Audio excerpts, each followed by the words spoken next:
Good morning students.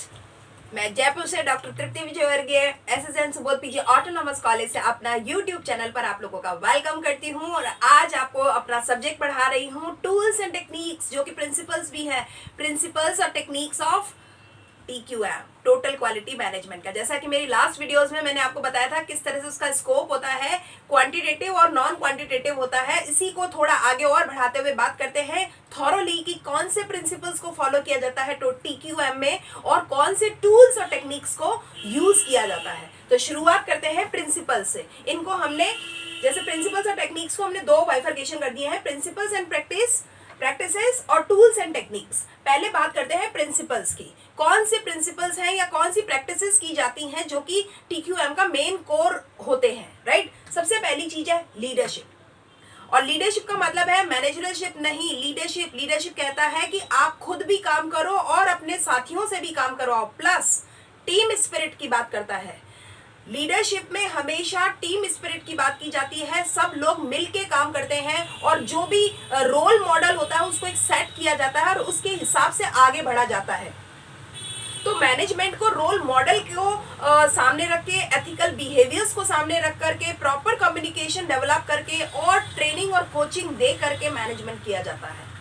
इसमें केवल कहा नहीं जाता, ऑर्डर नहीं दिए जाते, पॉलिसी नहीं बनाई जाती है। इसके अलावा पॉलिसी का इम्प्लीमेंटेशन, ऑर्डर का इम्प्लीमेंटेशन, सक्सेसफुल इफेक्टिव इम्प्लीमेंटेशन होना बहुत इंपॉर्टेंट होता है। और ये सब ऐसे ही नहीं होता, इसके लिए बहुत सारा एंटायर वर्क फोर्स लगता है, एंटायर वर्क स्पिरिट लगती है, टीम वर्क होता है, मोटिवेशन होता है, लीड किया जाता है, तब कहीं जा करके ये लीडरशिप अपना काम करती है। तो TQM क्योंकि हमने बताया था टोटल क्वालिटी मैनेजमेंट, टोटल का मतलब बताया था एवरीथिंग, और एवरीथिंग का मतलब है each and every aspect of the production और मटेरियल।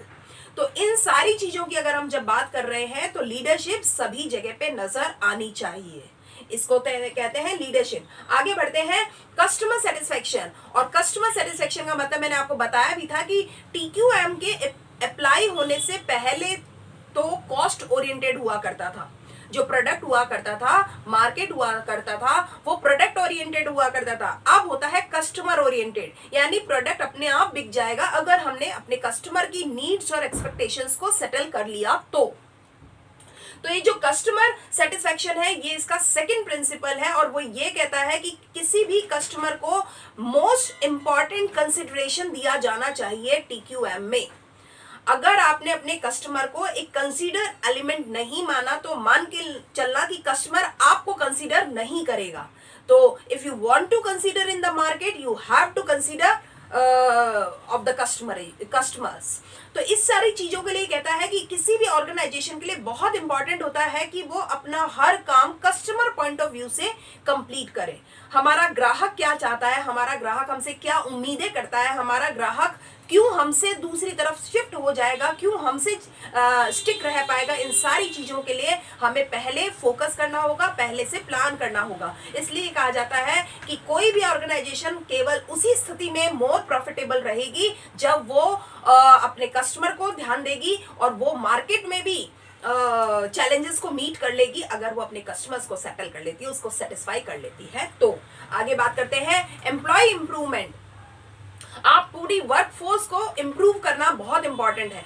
केवल एक अच्छा एम्प्लॉय होने से ज्यादा जरूरी चीज होती है एक अच्छे एम्प्लॉय को इंप्रूव करते हुए उसकी कैपेबिलिटीज को, उसकी परफॉर्मेंस को अपनी ऑर्गेनाइजेशन के बेनिफिट में यूज करना। तो ये कहते हैं क्योंकि एक सेटिस्फाई एम्प्लॉय जो होता है ना वो अपने काम में द बेस्ट देता है, और जब वो द बेस्ट देता है तो ऑब्वियसली ऑर्गेनाइजेशन के जो गोल्स होते हैं वो ऑटोमेटिकली अटेन हो जाते हैं। इसलिए एक बहुत इंपॉर्टेंट चीज है कि एम्प्लॉय को ना केवल इम्प्रूव करो, ट्रेन करो, बल्कि उसे एम्पावर करो। और एम्पावर करने का मतलब होता है उसे शक्ति दो, उसे अधिकार दो, उसको अपने निर्णय लेने की क्षमता दो।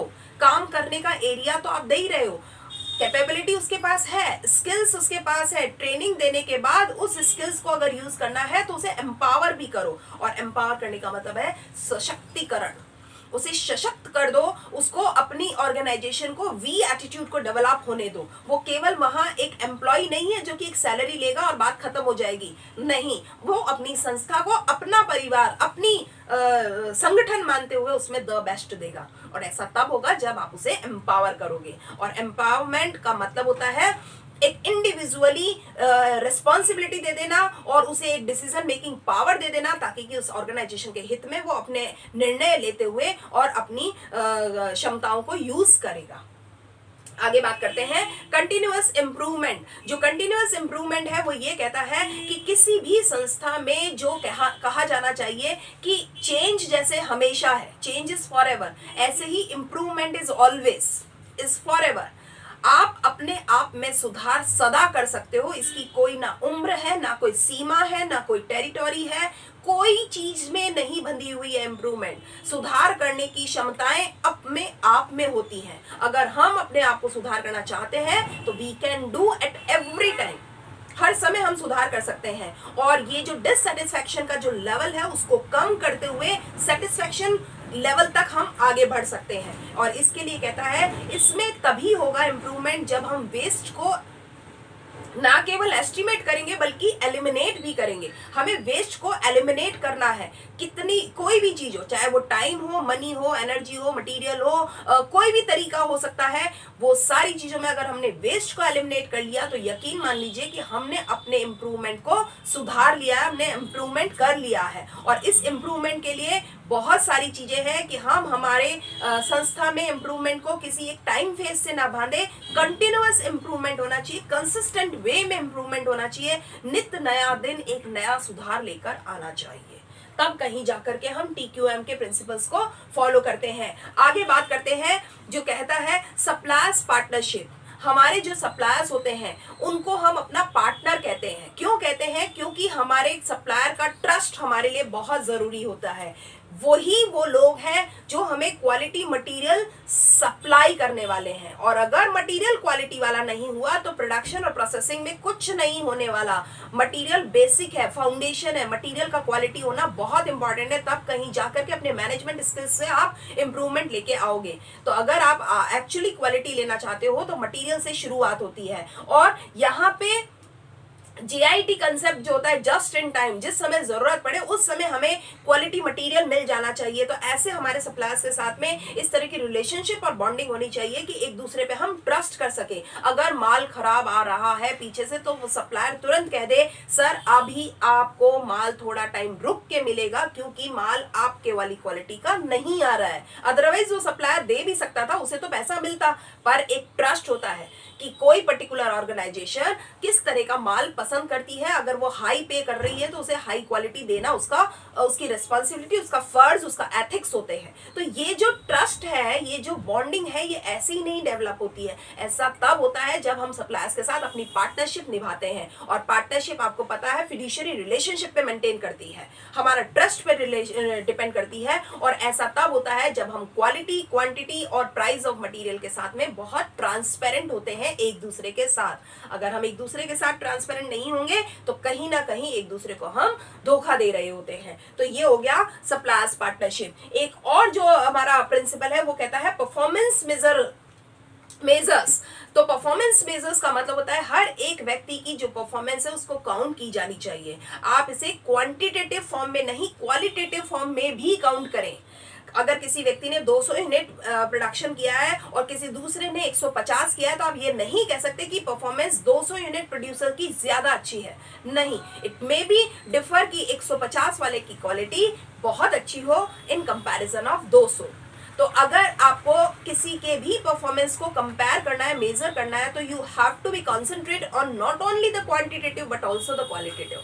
क्योंकि यही वो तरीका होता है जब एक व्यक्ति अपनी परफॉर्मेंस दे रहा होता है। अगर उसे ये पता लग जाए कि आप काउंटिंग में दिमाग लगाते हैं तो वो भी सोचेगा ठीक है 200 की बजाय मैं भी 200, 250 कर लेता हूँ तो मुझे ज्यादा परफॉर्मर माना जाएगा। तो बेस्ट है कि आप क्वालिटेटिव इंप्रूवमेंट पे ध्यान दें, उनके मेजर्स को सेट करें, उन पैरामीटर्स पे अपने एम्प्लॉयज की परफॉर्मेंसेस को चेक करें, तब कहीं जाकर के वो अपना द बेस्ट देते हैं। और इसका ये मतलब होता है किसी भी ऑर्गेनाइजेशन की पूरी परफॉर्मेंस को चेक करना, ना केवल एम्प्लॉयज की बल्कि चाहे वो कॉस्ट कंट्रोलर हो, चाहे वो कोई भी व्यक्ति हो सकता है, इवन वो स्टोर कीपर भी हो सकता है, इवन वो आपका गार्ड भी हो सकता है, ईच एंड एवरी पर्सन। यानी ओवरऑल परफॉर्मेंस देखी जानी चाहिए। हर एक व्यक्ति के काम का परफॉर्मेंस उसे केवल क्वांटिटेटिव नहीं माना जा सकता, वो क्वालिटेटिव हो सकता है।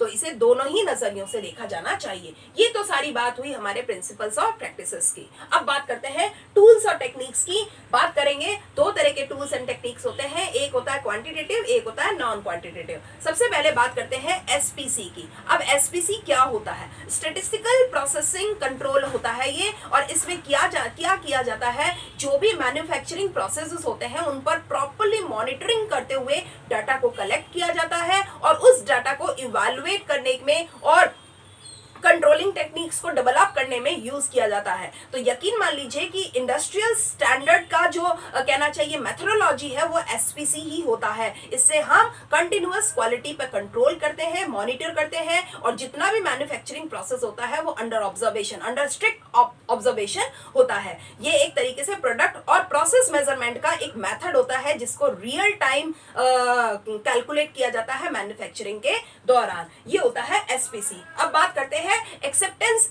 सैंपलिंग की। एक्सेप्टेंस सैंपलिंग क्या होता है? ये वो पार्ट होता है जिसमें हम प्रोडक्ट को फैक्ट्री में ही बनने के बाद, या तो फैक्ट्री में ही या पूरी तरह से मार्केट में लॉन्च करने से पहले एक छोटे मार्केट में हम इसका चेक किया जाता है, सैंपलिंग दिया जाता है, और ये देखा जाता है कि ये प्रोडक्ट हमारे मार्केट में हमारा कस्टमर एक्सेप्ट करेगा या रिजेक्ट करेगा। तो what is the percentage of failure और एक्सेप्टेंस, ये चेक किया जाता है। इसको बोलते हैं एक्सेप्टेंस सैंपलिंग। और इसके लिए बहुत सारे तरीके यूज किए जाते हैं, टेस्टिंग की जाती है, ताकि कि हम ये देख सके कि हमारा जो इंस्पेक्शन है वो 100% हो, और हम ये पता लगा सके कि हमें नेक्स्ट लॉट जो तैयार करना है सैंपलिंग के बेस पर वो किस लेवल तक का कर रहा है। क्योंकि अगर फेलियर है तो किस तरह से इंप्रूवमेंट करने हैं, और अगर एक्सेप्टेंस है तो कितने परसेंटेज तक एक्सेप्टेंस की जाएगी, इस चीज को कैलकुलेट किया जाता है। अब बात करते हैं रिलायबिलिटी की। अब रिलायबिलिटी क्या है? वो ये कहता है कि किसी भी चीज में आपका उसके ऊपर विश्वास, वो होता है रिलायबिलिटी। और अगर हम प्रोडक्शन रिलायबिलिटी की बात करें तो वो मेजरमेंट होता है जिसमें हम किसी भी प्रोडक्ट की लॉन्ग टर्म ड्यूरेबिलिटी को देख रहे होते हैं कि ये कितना चलेगा, उसका परफॉर्मेंस कितने लंबे समय तक मार्केट में सरवाइव करेगा। ये सारी चीजें इसको देखा जाता है, और इसको MTTF से, मतलब मीन टाइम टू फेलियर, ये सारी चीजों से कैलकुलेट किया जाता है। तब कहीं जाकर के ये पता लगाया जाता है कि ये कितने लंबे समय तक रिलायबल रहने वाला है हमारा पर्टिकुलर प्रोडक्ट पर्टिकुलर मार्केट में। इसको बोलते हैं रिलायबिलिटी। ये सब क्वांटिटेटिव टेक्निक्स होती हैं। अब बात करते हैं एक्सपेरिमेंटल डिजाइन्स जो होते हैं। एक्सपेरिमेंटल डिजाइन्स ये कहते हैं कि जो आप डिजाइन तैयार करने वाले हो वो किस तरीके से होंगे कि आपके कस्टमर को वो डिजाइन्स पसंद आए। As per the need and expectation of the customer you have to develop the particular design. इसको आप कस्टमाइज डिजाइन्स भी कह सकते हैं। आप देखेंगे पहले हम एक डिजाइन बना करके प्रोडक्ट में और हम हमारे मार्केट में लॉन्च किया करते थे। आज हम हमारे as per the need of the customer we develop the design. इसी को हम कस्टमाइज डिजाइनिंग कहते हैं, और इसी से हम हमारे प्रोडक्ट की पैठ बना सकते हैं मार्केट में। आगे बात करते हैं FMEA। अब FMEA क्या कहता है? ये होता है failure mode and effective analysis. किस परसेंटेज तक हमारे प्रोडक्ट में फेलियर के चांसेस हैं और उसके इफेक्ट्स को किस तरह से हमें फ्रूटफुल वे में बदलना है। तो ये कहा जाना चाहिए कि ये सबसे पहले स्टार्ट हुआ था 1940 में यूएस में, ठीक है। उसकी मिलिट्री में ये स्टार्ट हुआ था FMEA, ठीक है। और इसके इफेक्ट एनालिसिस में स्टेप बाय स्टेप एक अप्रोच डेवलप की जाती है ताकि हम आइडेंटिफाई कर सके उन सभी पॉसिबल फेलियर्स को जो कि इसके डिजाइन्स में हो सकती है, उसकी मैन्युफैक्चरिंग प्रोसेस में हो सकती है, उसकी असेंबली प्रोसेस में हो सकती है, या फिर उसकी प्रोडक्ट या सर्विसेज में हो सकती है। उसके फेलियर्स को काउंट किया जाता है, तब कहीं जाकर के उसके इफेक्ट्स का पता लगा करके हम ये पता लगा सकते हैं how can be reform it, how can be correct it. तो ये जो FME है ये क्वांटिटेटिव आपकी टूल्स एंड टेक्निक्स होती है TQM में, और इसके जरिए हम हमारे फेलियर्स रेट को पता लगा करके इसको इम्प्रूव करते हैं। अब बात करते हैं QFD की। अब QFD क्या है? वो ये कहता है कि QFD में हमें जो क्वालिटी फंक्शन डिप्लॉयमेंट होता है उसका हम यूज किया जाता है, और ये एक स्ट्रक्चर अप्रोच होता है जिसमें हम कस्टमर की नीड और रिक्वायरमेंट्स को ट्रांसलेट करते हैं एक स्पेसिफिक प्लान में, जिससे हम उस प्रोडक्ट को प्रोड्यूस कर सके जितना कि वो हमसे चाहते हैं। इसको आपको मैं बता दूं VOC भी कहा जाता है, वॉइस ऑफ कस्टमर।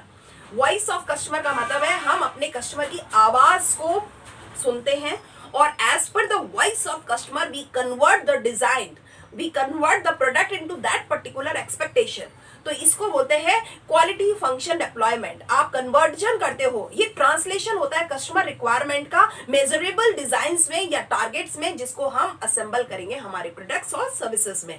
तो बात समझ में आ रही होगी, ये एक वो मेथोडोलॉजी होती है जो कि प्रोवाइड करती है उन सारे मैट्रिक्सेस के सेट को जो कि हम अपने प्रोडक्ट को मार्केट में आगे बढ़ाने के लिए, अपने कस्टमर को सेटिस्फाई करने के लिए यूज करने वाले होंगे। ये सारी चीजें हैं क्वांटिटेटिव। अब जरा बात करते हैं नॉन क्वांटिटेटिव जो टेक्निक्स होती हैं, उसमें बहुत इंपॉर्टेंट है ISO 9000।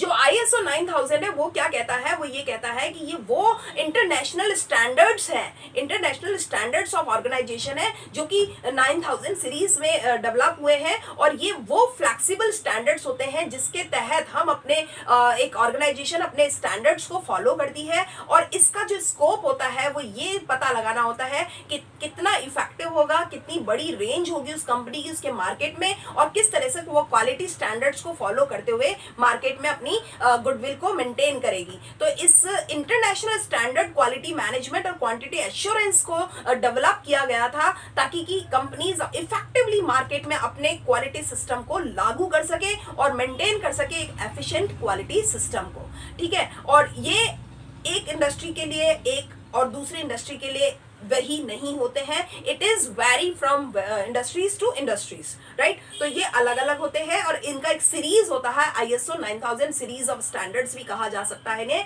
ये नॉन क्वांटिटेटिव होते हैं। आगे बात करते हैं ISO 14000। ISO 14000 जो कहता है वो एनवायरमेंटल मैनेजमेंट की बात करता है और वो आपके एनवायरमेंट, आपके प्रोडक्ट का एनवायरनमेंट के साथ में किस तरह का ट्यूनिंग है, किस तरह की मैचिंग है, उस सारी चीजों को बताता है। ये वो क्राइटेरियाज को बताता है जिसमें हम हमारे एनवायरमेंटल मैनेजमेंट सिस्टम के साथ हमारे प्रोडक्ट का सेटलमेंट करने वाले हैं। किस तरीके से एक कंपनी एनवायरनमेंट की जो हमें अपने एनवायरनमेंट को मेंटेन करना है उसको किस तरीके से मैच करेगी और अपने प्रोडक्ट में कौन से ऐसे फीचर्स ऐड करेगी ताकि कि वो इको फ्रेंडली हो जाए, राइट। इसके स्टैंडर्ड्स भी इस तरीके से रखे जाते हैं कि जो कि कॉस्ट इफेक्टिव टूल्स हो और बेस्ट प्रैक्टिसेस यूज की जाती हो ताकि कि हमारे इंफॉर्मेशन और एनवायरनमेंट मैनेजमेंट की सारी जानकारी हमें मिल सके। आगे बात करते हैं बेंचमार्किंग की।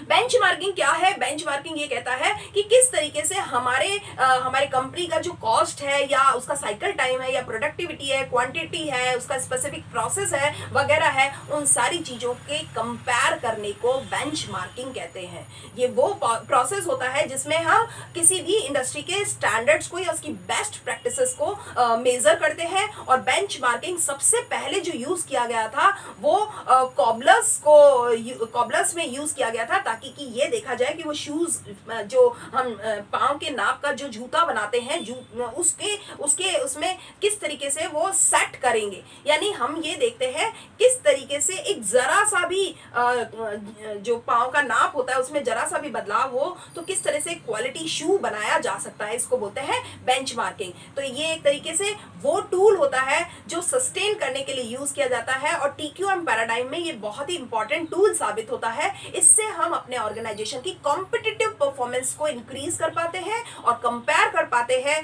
बेस्ट इन द क्लास में, यानी बाकियों से हम किस तरह से बेहतर है, सर्वोत्तम है, उस चीज को हम कंपेयर कर पाते हैं। तो ये कहना चाहिए कि बेंचमार्किंग क्वालिटी मैनेजमेंट वो प्रैक्टिस है जो मैन्युफैक्चरिंग और सर्विसेज ऑर्गेनाइजेशन जो है वो यूज करती है। अब आगे बात करते हैं कॉन्करेंट इंजीनियरिंग। कॉन्करेंट इंजीनियरिंग का मतलब होता है जब एक ऑर्गेनाइजेशन में किसी भी प्रोडक्ट को मैन्युफैक्चरिंग करते समय बहुत सारी चीजों को एक साथ साइमल्टेनियसली यूज किया जाता है, डेवलप किया जाता है और उसके बाद उन्हें असेंबल कर लिया जाता है ताकि कि टाइम भी बच जाए और मनी भी बच जाए।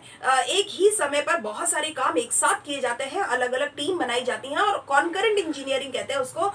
ऐसा नहीं होता 1 by 1 काम होगा बल्कि साइमल्टेनियसली सारे काम एक साथ होंगे और उसके बाद तेजी से काम को आगे बढ़ाया जा सकता है। इसको बोलते हैं कॉन्करेंट इंजीनियरिंग। TQM का ये नॉन क्वांटिटेटिव टेक्निक होती है, राइट। ये तो हमने बात कर ली टूल्स टेक्निक्स की और इधर बात कर ली थी हमने प्रिंसिपल्स की। अब जरा 6 C's की बात करते हैं। TQM में कौन से हम 6 C की बात करते हैं। देखो, सबसे पहला होता है कमिटमेंट।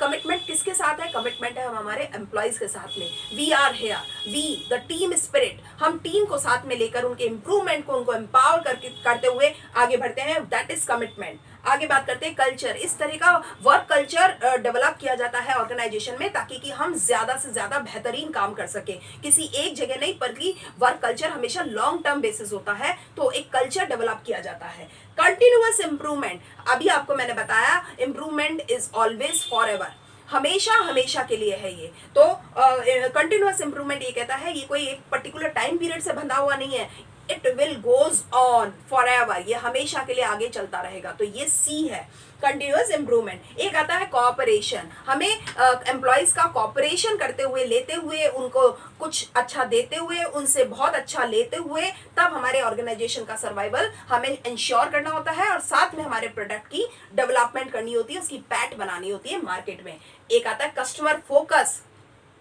अगर आप अपने कमिटमेंट एम्प्लॉय का बात करते हो तो कस्टमर फोकस भी होना बहुत इंपॉर्टेंट है। Why we are here? Just because of our customer we are here. तो हमारे कस्टमर को फोकस करते हुए ही हमारे सारे काम करने हैं। TQM का सी ये कहता है कि कस्टमर फोकस होना चाहिए उनका पूरा मैनेजमेंट। और एक है सी कंट्रोल। कंट्रोल का मतलब है कंट्रोल इज फॉर एवर। यहाँ कंट्रोल नेगेटिव एस्पेक्ट नहीं है, कंट्रोल फॉर मेंटेनेंस है, कंट्रोल फॉर इम्प्रूवमेंट है। तो ये जो कंट्रोल है ये TQM का एक बहुत मेजर सी होता है, क्योंकि अगर हमने मेंटेनेंस और इम्प्रूवमेंट और कहना चाहिए मॉनिटरिंग नहीं किया तो ये कंट्रोल हाथ से चला जाता है। तो इन सब को रखने के लिए कंट्रोल को पॉजिटिव मैनर में यूज किया जाता है। तो 6 सी की बात की है मैंने, commitment, culture, continuous improvement, cooperation, customer focus and control. ये सारी चीजें बहुत इंपॉर्टेंट एलिमेंट्स हैं TQM के। आज के लिए इतना ही, आगे करेंगे कल, बहुत कुछ नया सीखेंगे। उम्मीद करती हूँ कि आपको मेरी ये क्लास समझ में आई होगी, पसंद आई होगी और क्लियर भी होता होगा कॉन्सेप्ट। अगर कोई दिक्कत आती है तो आप मेरे मैसेज बॉक्स में मुझे मैसेज कीजिए एंड मेरे चैनल को सब्सक्राइब कीजिए, शेयर और लाइक करना मत भूलिएगा। Thanks for keep watching my videos regularly. Thank you.